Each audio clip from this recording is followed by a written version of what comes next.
बगीचा से अखिया लड़ल बतिया बढ़ल बड़का बगीचा से अखिया लड़ल बतिया बढ़ल बड़का बगीचा से सखी रे प्यार भइल तो नतिया के बेटा सोनपुर के लइका से सखी रे प्यार भइल तो नतिया के बेटा सोनपुर के लइका से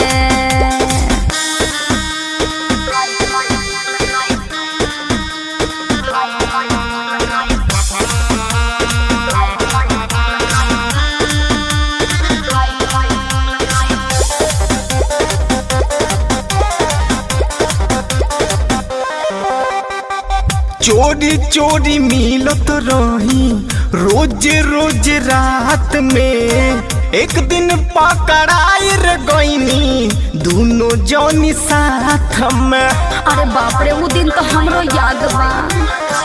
चोरी चोरी मिलत रही रोज रोज रात में एक दिन पकड़ाई रे गईनी दोनों जौनी साथ में। चुमाली हलका गाल पर हमारा लिपस्टिक के निशानी से चुमाली हलका गाल पर हमारा लिपस्टिक के निशानी से सखी रे प्यार भइल तो नतिया के बेटा छपरा के लइका से तो सखी रे प्यार भइल तो नतिया के बेटा हाजीपुर के लइका से।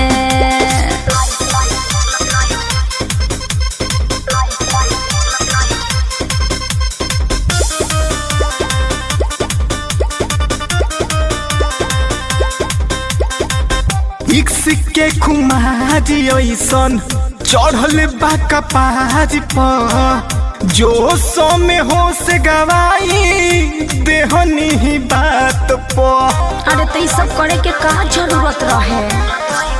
इक्स के खुमारी ऐसन चढ़ल बा कपार पर जोशो में होश गवाई देहनी ही बात पर।